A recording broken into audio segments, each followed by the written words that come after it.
Class 12th हमारा जो आज का टॉपिक है ये डीएनए फिंगरप्रिंटिंग पे एग्जामिनेशन पॉइंट ऑफ व्यू से ये बड़ा इंपॉर्टेंट टॉपिक है। डीएनए फिंगरप्रिंटिंग क्या होती है?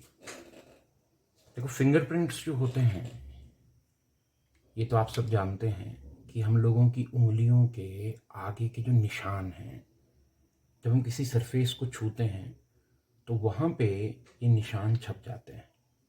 इसे ही फिंगरप्रिंट कहा जाता है। पहले क्या होता था कि पहले क्रिमिनल्स को पकड़ने के लिए किसी क्राइम की इंक्वायरी के दौरान जो साइट ऑफ क्राइम है, जहाँ पर क्राइम हुआ है, चोरी डकैती वगैरह हुई है, वहाँ आर्टिकल्स पर, दरवाज़ों के हैंडल पर जो लोगों की उंगलियों के निशान छप जाते थे, उन्हें कंपेयर किया जाता था जो सस्पेक्ट होते थे, जिन पे शक होता था। और अगर साइट ऑफ क्राइम पे पाए हुए उंगलियों के निशान किसी के साथ मिल जाते थे तो उसको फिर शक जो है उस पे चला जाता था। और ये फिंगरप्रिंट्स की टेक्निक जो है ये बहुत टाइम से इस तरह से इस्तेमाल हो रही थी। लेकिन इसमें क्या प्रॉब्लम है? इसमें एक बहुत बड़ा डिफेक्ट ये है कि उंगलियों के निशान जो हैं ये उतने रिलायबल या भरोसेमंद नहीं है। क्यों? क्योंकि एज के साथ साथ इंसान की स्किन पे जब झुर्रियाँ पड़ती हैं तो एज के साथ साथ हमारा फिंगरप्रिंट चेंज हो जाता है। अपना ही फिंगरप्रिंट 10 साल पहले वाला फिंगरप्रिंट और 10 साल बाद वाला फिंगरप्रिंट मैच नहीं होगा। आपको लगे कि ये किसी दूसरे इंसान का फिंगरप्रिंट है। ऐसे ही सर्जरी से अपने स्किन को छील करके फिंगरप्रिंट्स को चेंज किया जा सकता है। तो ये जो फिंगरप्रिंट वाली टेक्निक थी ये उतनी भरोसेमंद या उतनी रिलायबल नहीं थी, हालांकि काफ़ी देर तक यही यूज़ हुई। 1985 में सर एलेक जेफरी नाम के साइंटिस्ट ने इस फिंगरप्रिंटिंग का एक अल्टरनेट निकाला जिसे डीएनए फिंगरप्रिंट कहा गया। और 1985 में ये टेक्निक जो है डिस्कवर हुई, एलेक जेफरी ने डिस्कवर की। और 1986 में इस डीएनए फिंगरप्रिंटिंग को दुनिया भर के जितने भी कोर्ट्स हैं उन्होंने एक एविडेंस के तौर पे मानना शुरू कर दिया। डीएनए फिंगरप्रिंटिंग का नाम तो बेशक डीएनए फिंगरप्रिंट है, लेकिन इसका फिंगरप्रिंट से कोई लेना देना नहीं है। उंगलियों के निशान से इसका कोई लेना देना नहीं। इसका नाम डीएनए फिंगरप्रिंटिंग सिर्फ इसलिए पड़ा क्योंकि ये टेक्निक जो पुरानी फिंगरप्रिंटिंग वाली टेक्निक थी उसको रिप्लेस कर रही थी, उसकी जगह पर आ रही थी, तो इसका नाम डीएनए फिंगरप्रिंटिंग पड़ गया। हालांकि इसका ज़्यादा सही नाम जो है that will be DNA typing, क्योंकि इस टेक्निक में हम इंसानों को पहचानने के लिए उनके उंगलियों के निशान की जगह उन इंसानों की बॉडी के सेलों के अंदर जो जेनेटिक मटेरियल है, जो डीएनए है, उस डीएनए को एनालाइज करते हैं। तो इसका उंगलियों के निशान से दूर दूर तक कोई लेना देना नहीं है। ये डीएनए के ऊपर बेस्ड है। डीएनए जो जेनेटिक मटेरियल होता है हमारा, उसके ऊपर इसकी स्टडी जो है वो की जाती है। इसमें हम किसी क्रिमिनल को या किसी को भी आइडेंटिफाई करने के लिए उसका जेनेटिक मटेरियल यानी डीएनए जो है वो देखते हैं। तो it is better to call it as DNA typing instead of calling it as DNA fingerprinting. But DNA fingerprinting इसका कॉमन नाम है। अब हमने देखना क्या है? हमने ये देखना है कि इस टेक्निक को कैसे परफॉर्म किया जाता है, इसके क्या बेनिफिट्स होते हैं, और इस टेक्निक में जो डीएनए हम लोग एनालाइज करेंगे वो कौन सा डीएनए होगा, कहाँ से लिया जाएगा। देखो, सभी इंसानों का जो जेनेटिक मटेरियल है, इसको ध्यान से सुनेंगे, सभी इंसानों का जेनेटिक मटेरियल जो है, being the member of same species, दुनिया में जितने भी ह्यूमन बीइंग्स हैं सभी का जेनेटिक मटेरियल काफ़ी हद तक सिमिलर है। लेकिन इसके बावजूद 0.1%, 99.9% डीएनए तो हम सबका एक जैसा है, बट 0.1% डीएनए ऐसा होता है जो हर इंसान का अपना यूनिक है, जो दूसरे इंसानों से आपका अलग होगा। 0.1% डीएनए आप में ऐसा है जो आपको पूरी दुनिया के इंसानों से अलग करता है, वो आपका यूनिक डीएनए है। और उसी 0.1% डीएनए को हम लोग जो है उसी को टारगेट बनाते हैं, उसी को हम लोग आइडेंटिफाई करते हैं जिससे हमारी पहचान हो सके। यहाँ इंपॉर्टेंट चीज़ ये है जो आप लोगों को समझनी है कि ये मान लीजिए हम लोगों का डीएनए है, फॉर एग्जाम्पल ये किसी इंसान का डीएनए है। आप सब जानते हैं कि डीएनए में पूरा डीएनए एक्टिव नहीं होता, डीएनए के कुछ पार्ट्स एक्टिव होते हैं। और जो डीएनए का एक्टिव पार्ट होता है, मान लीजिए इतना सा डीएनए का एक्टिव पार्ट है, तो इसे जीन कहा जाएगा। सेम ऐसे ही इस डीएनए में किसी दूसरी जगह पे फिर कोई पार्ट ऐसा होगा जो एक्टिव होगा, उसे भी जीन कहा जाएगा। सो डीएनए के एक्टिव पार्ट्स को क्या कहते हैं? जीन कहते हैं। बट इसी डीएनए में बीच में कुछ ऐसे हिस्से होते हैं जो इनएक्टिव होते हैं, कोई काम नहीं करते, एक्सप्रेस नहीं होते। उन इनएक्टिव पार्ट्स को हम लोग इंट्रॉन कहते हैं। So active parts of DNA are gene and inactive parts जो बीच में हैं उन्हें इंट्रॉन्स कहा जाता है। इन इंट्रॉन्स में इनएक्टिव डीएनए है जो कोई काम नहीं करता। और अगर आप इंट्रॉन के डीएनए को एनालाइज करेंगे तो यू विल सी कि इंट्रॉन में जो डीएनए होता है वो हाईली रिपीटिटिव डीएनए होता है। हाईली रिपीटिटिव डीएनए का मतलब क्या होता है? हाईली रिपीटिटिव डीएनए का मतलब होता है ऐसा डीएनए जिसमें कोई पर्टिकुलर जेनेटिक कोडॉन बार बार रिपीट होता हो। जैसे कोई जेनेटिक कोडॉन ले लीजिए, एटीजी, तो इंट्रॉन में क्या होगा? इंट्रॉन में एटीजी कोड जो है वो बार बार रिपीट होगा, ATG ATG ATG ATG ATG. तो हाईली रिपीटिटिव डीएनए का मतलब है जब कोई पर्टिकुलर कोडॉन बार बार रिपीट हो रहा हो तो उसको हाईली रिपीटिटिव डीएनए कहते हैं। और ये जो हाईली रिपीटिटिव डीएनए होता है ये इनएक्टिव होता है, और इनएक्टिव डीएनए जो है वो इंट्रॉन है। सो समझें इसको ऐसे, जीन के डीएनए के एक्टिव पार्ट्स को जीन बोलेंगे और इन जीन्स के बीच में जो इनएक्टिव पार्ट है डीएनए का उसे इंट्रॉन कहेंगे। नंबर 2, इंट्रॉन इनएक्टिव है और इंट्रॉन में जो डीएनए है वो इनएक्टिव डीएनए जो है वो हाईली रिपीटिटिव डीएनए, एक ही कोड बार बार रिपीट हो रहा है और टेंडमली रिपीट हो रहा है। टेंडम रिपीटिशन का मतलब क्या होता है?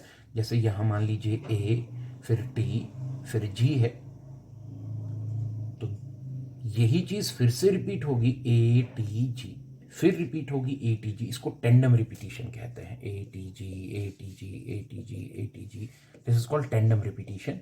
So this is called tandem repetition. तो बार बार यही कोड रिपीट होता है। मान लो कोई दूसरा इंसान है और उसमें भी मैं यही वाला डीएनए जो है, यही टुकड़ा जो है डीएनए का देखता हूं, उसमें भी इन जगहों पर जीन होंगे और सेम इसी जगह पर जो है वो इंट्रॉन होगा, और इस इंट्रॉन पर सेम इसी तरह से यही एटीजी एटीजी एटीजी बार बार रिपीट होगा। बट डिफरेंस कहाँ होगा कि एक इंसान के इंट्रॉन पर अगर एटीजी 40 बार रिपीट हो रहा है तो दूसरे इंसान के इसी इंट्रॉन पर यही एटीजी कोड 40 बार रिपीट नहीं होगा। इंट्रॉन वही होगा, उस इंट्रॉन पे जो हाईली रिपीटिटिव डीएनए है, जो कोडॉन रिपीट हो रहा है वो वही होगा, बट कितनी बार वो टेंडमली रिपीट हो रहा है वो इस इंसान का इस इंसान से अलग होता है। जैसे इस केस इंट्रॉन पे एटीजी 40 बार रिपीट हो रहा है, तो दूसरे इंसान के इसी इंट्रॉन पर ये एटीजी मान लीजिए 30 बार रिपीट होगा। वेरिएबल है, इससे कोई फर्क तो पड़ेगा नहीं। क्यों? क्योंकि ये तो इनएक्टिव डीएनए है। और इसी चीज को हम लोगों ने VNTR का नाम दिया, variable number of tandem repeats. So what is VNTR? VNTR means variable number of tandem repeats, variable number of tandem repetition। तो कुछ पॉइंट्स हम लोगों ने क्लियर रखने हैं डीएनए फिंगरप्रिंटिंग का प्रोसीजर समझने से पहले, कि डीएनए के एक्टिव पार्ट को जीन बोलेंगे, बीच के इनएक्टिव पार्ट को इंट्रॉन बोलेंगे। इंट्रॉन में इनएक्टिव डीएनए है, और वो इनएक्टिव डीएनए जो है वो हाईली रिपीटेटिव डीएनए है, मीन उसमें कोई पर्टिकुलर कोडॉन बार बार रिपीट हो रहा है। नंबर 3, एक इंसान के इंट्रॉन पर अगर कोई पर्टिकुलर कोडॉन रिपीट हो रहा है तो दूसरे इंसान के भी डीएनए के उस इंट्रॉन पर वही कोडॉन रिपीट होगा, but number of time of repetition जो है वो दोनों का वेरी करेगा। और ये जो VNTR है, variable number of tandem repeats हो रहा है इस इंट्रॉन पे, इसी को हम लोग नोटिस करते हैं इस डीएनए फिंगरप्रिंटिंग में। तो आपसे क्वेश्चन पूछा जाएगा कि डीएनए फिंगरप्रिंटिंग जो है उसमें हम एक्टिव डीएनए को नोटिस करते हैं कि इनएक्टिव डीएनए को? तो इनएक्टिव डीएनए को नोटिस करते हैं। जीन को नोटिस करते हैं कि इंट्रॉन को नोटिस करते हैं? तो इंट्रॉन को नोटिस करते हैं। और इंट्रॉन में जो हाईली रिपीटेटिव डीएनए है, एक दूसरे का वेरी करता है, उसको क्या बोलते हैं? Variable number of tandem repeat. So this VNTR जो है, इसको नोटिस करके हम किसी का डीएनए फिंगरप्रिंट जो है वो डेवलप करते हैं। अब दूसरी चीज है इसका प्रोसीजर, कि हम किस तरह से एक इंसान का डीएनए फिंगरप्रिंट जो है वो ऑब्टेन करेंगे। तो सबसे पहले हमें इसके लिए कुछ सेल्स चाहिए, जिसका डीएनए फिंगरप्रिंट बनाना हो उसके सेल्स चाहिए। सो नंबर पॉइंट 1 जो होगा इसमें, वो होगा ऑब्टेनिंग डीएनए। तो जो साइट ऑफ क्राइम है, जहां पर वारदात हुई है, वहां से हमें बॉडी के सेल्स कलेक्ट करने होंगे। वहाँ पर बालों के नीचे, हेयर्स के नीचे जो फॉलिकल्स होते हैं, वहाँ से वो सेल मिल सकते हैं, ब्लड सेल्स मिल सकते हैं, स्किन के सेल्स मिल सकते हैं। तो जहाँ पर इंसान बैठा है या क्राइम किया है, वहाँ रिसर्च करके वहाँ उस जगह से हमें पहले तो सेल्स ऑब्टेन करने पड़ेंगे। वहाँ आसपास जो गिरे पड़े सेल होंगे वो लेने पड़ेंगे। फिर उन सेलों को लैब में ले जाकर हमें क्रश करना पड़ता है, और क्रश करके फिर उनमें से डीएनए जो है वो ऑब्टेन करना पड़ता है। इस डीएनए को ऑब्टेन करने का डिटेल्ड प्रोसीजर जेनेटिक इंजीनियरिंग में आगे आएगा।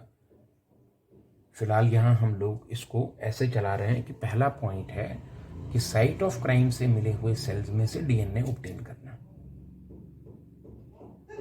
नंबर 2, अब हम लोगों ने वो जो डीएनए हमें मिला, उस डीएनए को काटना है, और उसको काटने के लिए, उसके फ्रेगमेंट्स ऑब्टेन करने के लिए हम उस डीएनए को रेस्ट्रिक्शन एंडोन्यूक्लियस एंजाइम से ट्रीट करते हैं। जो रेस्ट्रिक्शन एंडोन्यूक्लियस एंजाइम है उसे मॉलिक्यूलर सीजर कहा जाता है। तो हासिल किए हुए सेलों को क्रश करके डीएनए ऑब्टेन किया। नंबर 2, उस डीएनए को रेस्ट्रिक्शन एंडोन्यूक्लियस एंजाइम से ट्रीट करके उसके टुकड़े किए। Number 3, gel electrophoresis.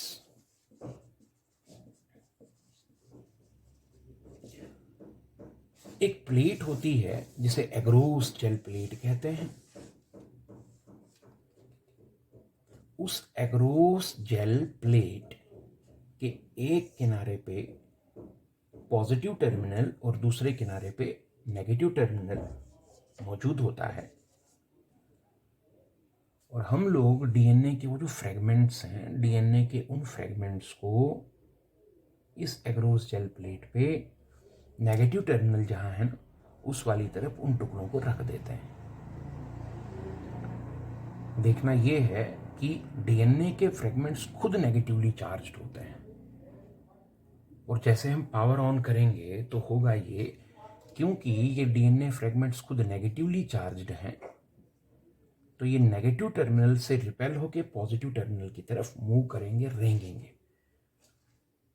लेकिन रेंगने के दौरान नेगेटिव टर्मिनल से पॉजिटिव टर्मिनल की तरफ जाने के दौरान ये जो डीएनए फ्रेगमेंट्स हैं, इनकी जो स्पीड है वो अलग अलग होगी। छोटे वाला टुकड़ा जो है वो ज़्यादा तेज़ी से चलेगा, बड़े वाला उससे धीरे, उससे बड़े वाला उससे धीरे। जो छोटे टुकड़े होंगे वो ज़्यादा तेज़ चलेंगे, बड़े टुकड़े धीरे चलेंगे।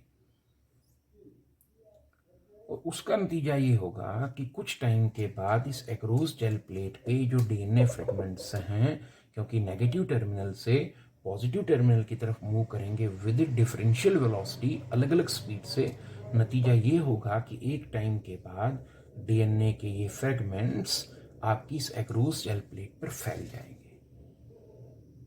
इसको जेल इलेक्ट्रोफोरेसिस कहते हैं।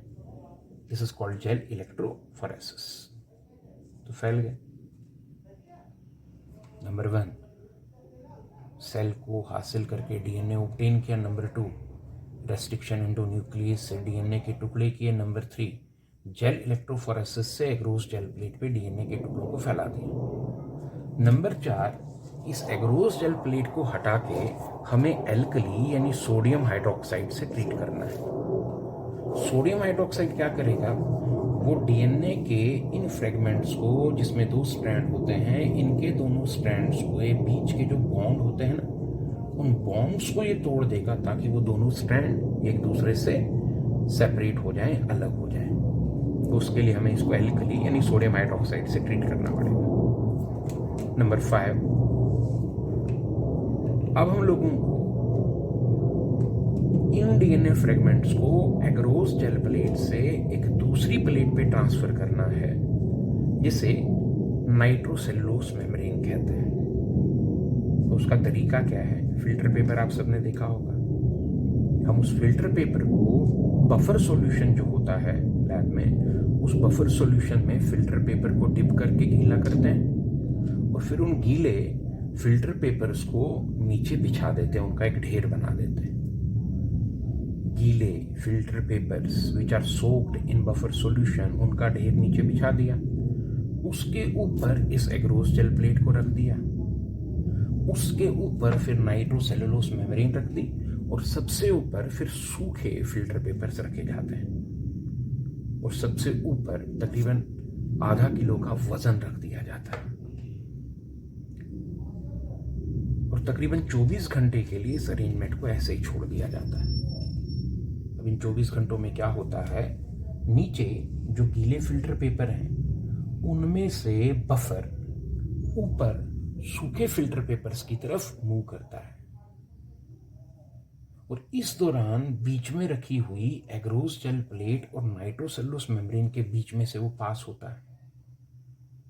इसकी वजह से ये जो बफर का मूवमेंट नीचे से हो रहा है ऊपर के लिए, इसकी वजह से डीएनए के जो ये फ्रेगमेंट्स हैं ये एग्रोस जेल प्लेट से उखड़ के नाइट्रोसेलुलोज मेम्ब्रेन पर चिपक जाते हैं और 24 घंटों के बाद जब हम नाइट्रोसेलुलोज मेम्ब्रेन को हटाते हैं तो जो टुकड़े एग्रोस जेल प्लेट पे फैले हुए थे वो आपको नाइट्रोसेलुलोज मेम्ब्रेन पर देखने को मिलेंगे। तो इस तरह से हम एग्रोस जेल प्लेट से डीएनए के टुकड़ों को नाइट्रोसेलुलोज मेम्ब्रेन जो है उसके ऊपर शिफ्ट कर देते हैं।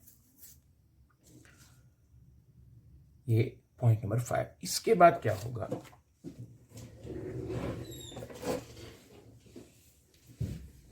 इसके बाद हम लोग वो जो नाइट्रोसेलुलोज मेम्ब्रेन है उसको हल्का सा गर्म करते हैं, जिसकी वजह से वो डीएनए फ्रेगमेंट्स नाइट्रोसेलुलोज मेम्ब्रेन पे सूख के चिपक जाते हैं। और अब सबसे इंपॉर्टेंट चीज आती है क्या, पॉइंट नंबर 7। 6 पॉइंट में हमने हीट किया। पॉइंट नंबर 7, वो जो नाइट्रोसेलुलोज मेम्ब्रेन है जिस पे हमारे डीएनए फ्रेगमेंट्स जो हैं ये फैले हुए हैं, इस पूरी प्लेट के ऊपर डीएनए प्रोब मटेरियल जिसे कहते हैं, डीएनए प्रोब मटेरियल जो है वो छिड़क दिया जाता है। ये प्रोब क्या होता है? देखो, प्रोब डीएनए के आर्टिफिशियली सिंथेसाइज्ड, खुद बनाए हुए ऐसे टुकड़े होते हैं जिनका जो न्यूक्लियोटाइड सीक्वेंस है वो ये जो न्यूक्लियोटाइड डीएनए के टुकड़े फैले हैं ना, इनमें जिस कोड को आप देखना चाहते हो कहाँ कहाँ है, उसका कंप्लीमेंट्री न्यूक्लियोटाइड सीक्वेंस है। मान लीजिए आप देखना चाहते हैं कि इसके इंट्रॉन्स पर कहाँ कहाँ पर कितनी कितनी बार एटीजी रिपीट होता है, तो प्रोब कैसा बनाना पड़ेगा? ए का कंप्लीमेंट्री जो है दैट इज टी, टी का कंप्लीमेंट्री इज ए एंड जी का कंप्लीमेंट्री इज सी। तो अगर आपको एटीजी को ढूंढना है तो आपको टीएसी प्रोब बनाना पड़ेगा। और इंपॉर्टेंट चीज ये भी है कि ये टीएसी आपको खुद लैब में बनाना पड़ेगा and it should be radio active. तो प्रोब क्या हुआ? Probes are artificially synthesized. ये इंपॉर्टेंट है, ये पेपर में डेफिनेशन पूछी जाती है। प्रोब्स क्या हैं? Probes are artificially synthesized radio active fragments of DNA which are used to detect the VNTR, during DNA fingerprinting। इसको इस्तेमाल किया जाता है। तो वो जो प्रोब है वो जब हम इसके ऊपर फैला देंगे, होगा क्या कि जहाँ जहाँ पर प्रोब को अपना कंप्लीमेंट्री कोडॉन मिलेगा, जैसे यहाँ पर मान लीजिए एटीजी 50 बार रिपीट हो रहा है तो टीएसी भी 50 बार वहाँ चिपक जाएगा, रेडियो एक्टिव प्रोब भी चिपक जाएगा और एक्स्ट्रा प्रोब को फिर हटा दिया जाएगा। और सबसे आखिर में इस प्लेट के ऊपर एक एक्सरे प्लेट जो है वो रख दी जाएगी। एक्सरे प्लेट आप सबने देखी है, वो एक्सरे प्लेट इसके ऊपर थोड़ी देर के लिए बिछा दी जाएगी। होगा क्या, जहां जहां पर प्रोब जो है वो चिपका होगा उन जगहों पर एक्सरे प्लेट जो है उसमें रेडियो एक्टिविटी के इफेक्ट की वजह से एक लाइन बन जाएगी, वो जल जाएगी वहां पे। और कुछ टाइम के बाद जब हम एक्सरे प्लेट को हटाएंगे तो यू विल सी कि वो जो एक्सरे प्लेट होगी उस एक्सरे प्लेट पर ब्लैक कलर की होगी, उसमें इस तरह से सफ़ेद रंगों की एक लाइनें जो हैं उनका डिज़ाइन जगह जगह पर बना होगा। अब इन जगहों पर ये लाइन का पैटर्न कहाँ से आया? ये वो जगहें हैं जहाँ पे रेडियो एक्टिविटी की वजह से आपकी एक्सरे प्लेट जल गई है और इन्हीं जगहों पर प्रोब जो है वो चिपका होगा। अब मान लीजिए यहाँ छोटी सी लाइन बनी है तो मतलब वहाँ पर जो प्रोब है टीएसी है वो कम चिपके हैं, ये लंबी लाइन है तो वहाँ पर टीएसी यानी प्रोब ज़्यादा चिपके होंगे। इस तरह से एक्सरे प्लेट पे लाइंस का एक इम्प्रेशन बन जाता है और इसी को डीएनए फिंगरप्रिंट कहा जाता है। अगर मैं एक इंसान का डीएनए फिंगरप्रिंट ऑब्टेन करूं और फिर उसी इंसान के दूसरे सेल का डीएनए फिंगरप्रिंट ऑब्टेन करूं और फिर एक ही इंसान की दो डीएनए फिंगरप्रिंट्स को कंपेयर करूं तो वो जितनी लाइनें एक में होंगी उतनी दूसरे में होंगी, जिस हर लाइन की लेंथ जो है दूसरी लाइन के साथ मैच करेगी, यानी यू विल सी कि उस इंसान के वो जो दोनों डीएनए फिंगरप्रिंट होंगे वो एक ही चीज़ की दो कॉपियां लगेंगी। इसको डीएनए फिंगरप्रिंट कहा जाता है। और डीएनए फिंगरप्रिंट एक इंसान का बिल्कुल यूनिक होता है। 100% डीएनए फिंगरप्रिंट कभी भी दो इंसानों का सेम नहीं होगा अनलेस एंड अनटिल वो आइडेंटिकल ट्विन्स ना हो, क्लोन्स ना हो। आइडेंटिकल ट्विन्स का डीएनए फिंगरप्रिंट सेम होता है। तो फिर जब आइडेंटिकल ट्विन्स को सेपरेट करना पड़ेगा तो डीएनए फिंगरप्रिंटिंग बड़ी लेटेस्ट टेक्निक है। ये इंसानों को आइडेंटिफाई करने में मदद करती है, बट आइडेंटिकल ट्विन्स के केस में ये आपकी कोई मदद नहीं कर सकती क्योंकि आइडेंटिकल ट्विन्स तो जेनेटिकली आइडेंटिकल होते हैं, क्लोन होते हैं, उनका डीएनए फिंगरप्रिंट भी सेम होता है। और उस केस में हमें फिर से अपनी वो जो पुरानी टेक्निक है ना फिंगरप्रिंटिंग की, उसी पर डिपेंड होना पड़ता है। सो आइडेंटिकल ट्विन्स को डीएनए फिंगरप्रिंट अलग नहीं कर सकता, बट ओल्ड टेक्निक जो है फिंगरप्रिंटिंग की वो अलग कर सकती। This is what we call DNA fingerprinting. अब इस डीएनए फिंगरप्रिंटिंग के क्या फ़ायदे हैं, ये कहाँ कहाँ यूज़ होगा? सबसे पहले क्रिमिनल्स को पकड़ने के लिए हम इसका इस्तेमाल करते हैं। नंबर 2, ये हमारा जो डीएनए फिंगरप्रिंट है ये पैटर्निटी डिस्प्यूट्स को सॉल्व करता है। ऑफस्प्रिंग जो है बच्चा, क्योंकि डीएनए फिंगरप्रिंट का एनालिसिस करके हम बच्चे के मदर और फादर के बारे में बता सकते हैं, बिकॉज 50% डीएनए फिंगरप्रिंट एक बच्चे का फादर से मैच होता है, 50% मदर से मैच होता है। तो पैटर्निटी डिस्प्यूट्स जो होते हैं उसको ये सॉल्व कर सकता है। इवोल्यूशन नरी रिलेशनशिप जो होता है, देखो इवोल्यूशन में हमें ये जानना होता है कि किसी पर्टिकुलर एनिमल का एंसेस्टर कौन है, वो किस ग्रुप को बिलोंग करता है। तो जो इवोल्यूशन की स्टडी होती है उसमें भी डीएनए फिंगरप्रिंट आपकी मदद कर सकता है। बट डीएनए फिंगरप्रिंट वहाँ फेल हो जाता है जहाँ आइडेंटिकल ट्विंस का केस हो। वहाँ फिर से हमें उंगलियों का जो प्रिंट होता है, पुरानी जो फिंगरप्रिंटिंग टेक्निक है, उसको देखना पड़ता है। तो ये आप लोगों का आज का टॉपिक था, डीएनए फिंगरप्रिंटिंग या डीएनए टाइपिंग। इसमें जो मेन चीज़ आप लोगों ने याद रखनी है, जो क्वेश्चन बार बार इसमें से पूछा जाता है, तो इस पे शॉर्ट नोट आ सकता है। दूसरा, डीएनए फिंगरप्रिंटिंग के यूजेस जो हैं ये आ जाते हैं। ऑब्जेक्टिव के तौर पे इसमें ये आ सकता है, जैसे वीएनटीआर की फुल फॉर्म आपसे पूछी जा सकती है। शॉर्ट आंसर के तौर पे डीएनए प्रोब जो है उसकी डेफिनेशन आपसे पूछी जा सकती है। तो एक प्रोब की डेफिनेशन, नंबर 2 यूजेस, और नंबर 3 डीएनए फिंगरप्रिंटिंग की डेफिनेशन। ये 3 चीज़ें जो हैं इसमें बड़ी इंपॉर्टेंट है। रही बात प्रोसीजर की, तो प्रोसीजर आप याद रख सकते हैं। हालांकि देखा जाए तो आपके जो टेक्स्ट बुक्स हैं उसमें प्रोसीजर इसका जो है उसके बारे में कुछ नहीं लिखा, तो आप इसको याद कर सकते हैं। प्रोसीजर इसका उतना इम्पोर्टेंट नहीं है आप लोगों के लिए, बट डीएनए फिंगरप्रिंटिंग का इंफॉर्मेशन, इसकी डेफिनेशन, यूजेस, और ऑब्जेक्टिव में वीएनटीआर की फुल फॉर्म, और शॉर्ट आंसर में प्रोब की डेफिनेशन, वो इसमें आपको याद करना है। अगला टॉपिक जो होगा that will be on HGP, human genomic project.